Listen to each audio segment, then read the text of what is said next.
Welcome to another episode of the Chief Audit Executive Briefing. Hey, this week I wanted to talk a little bit about business continuity planning. Now, I know with a lot of the things that have been going on, a lot of your organizations have turned back to their BCP plan and are probably implementing it. But what we find is each time one of these things happens, most organizations aren't ready for it. So even when they have a plan, or sometimes their plan is actually not as effective as it could be, and that's because there's really 6 different things that you need to be thinking about from an impact perspective that I want to talk to you about today. Okay, but to start with, I just want to, share with you an experience from my career. And this is, it was a different event, but it was a time when we had to access our business continuity plan, and we learned some things, by going through these events. And I'm guessing that this is kind of similar to what's going on in your organization as well. So I'm here in California, and some of the things that we have to deal with are earthquakes, fires, and then usually the resulting mudslides when we get heavy rain after a fire. And so what had happened is the company that I was working for, we had a couple of different incidents that actually happened within a very short period of time. And one of them that happened was it was a larger earthquake. It wasn't really very big, but it happened during business hours. And it wasn't very far from our headquarters where the epicenter was. I think it was only about a 3.5 on the Richter scale, but it was enough that it shook the office and it shook up our employees. Okay. Now, at that point, we had a BCP plan in place. In fact, our admin manager in our headquarters was the one who was kind of designated as the point person. And so when the earthquake happened, I was expecting the admin manager to pick up the phone, decide what we're going to do. Because everybody started asking, do we evacuate the building? Do we go home? What are we supposed to do? So, again, our admin manager was the one who had the primary responsibility for that. Now, the issue was our admin manager had just retired.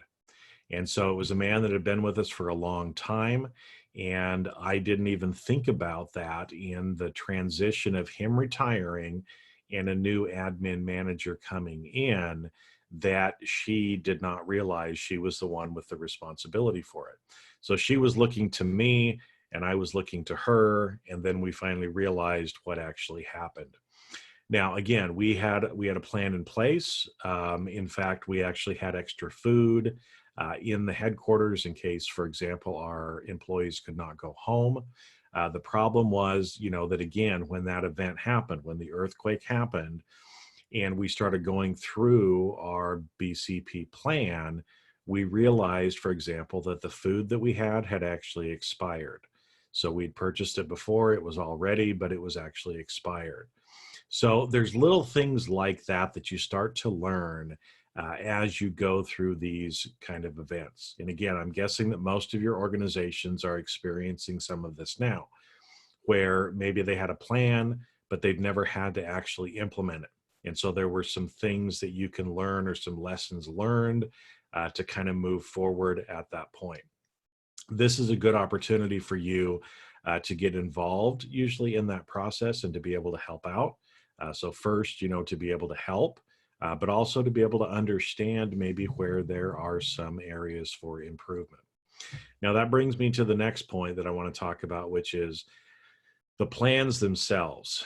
Plans themselves should not be based on particular events. Okay, and so what I mean by that is no organization should have had a coronavirus response plan.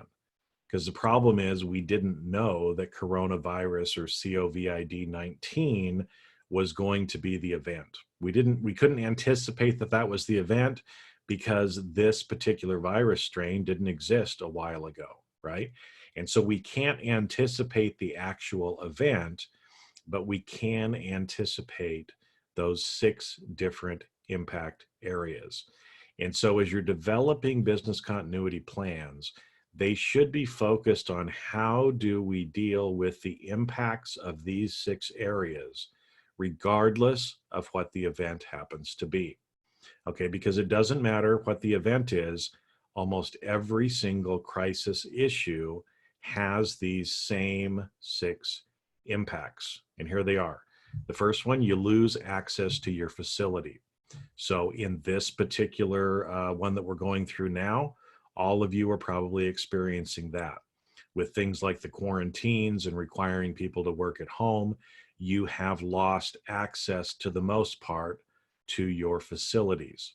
So as a result, if there are things that are physically at your facilities that you need access to, you may have limited access to it now. So that's one of the areas that you want to be focusing on in your plan area. The second one is a loss of communication.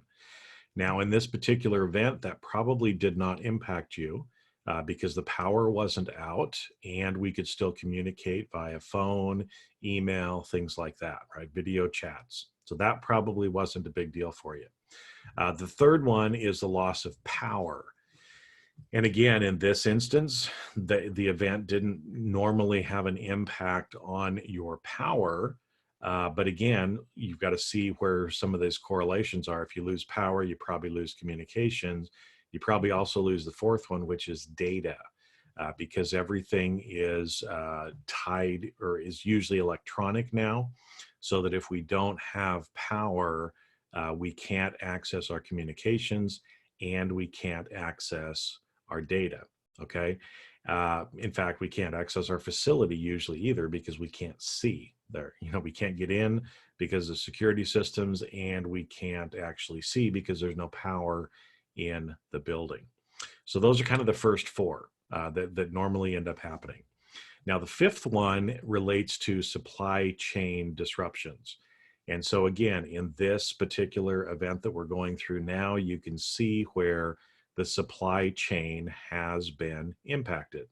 So companies that rely, for example, on a lot of imports from China have been impacted because obviously a lot of that has slowed down because of, you know, some of the impacts to these businesses around the country. As well, the supply chain has been impacted.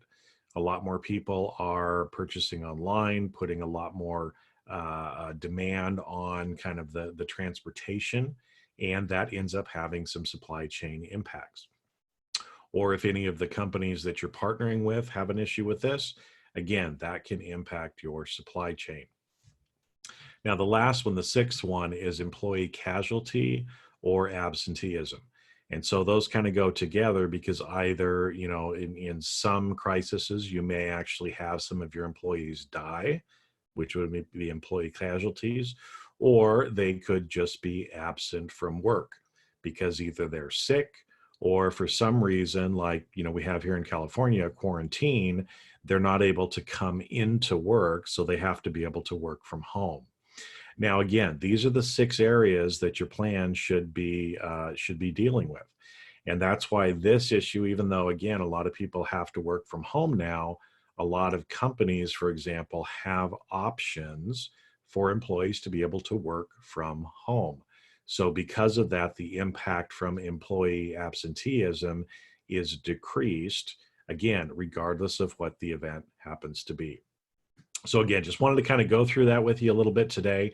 Take this as an opportunity to be able to help your organization improve its business continuity planning going forward.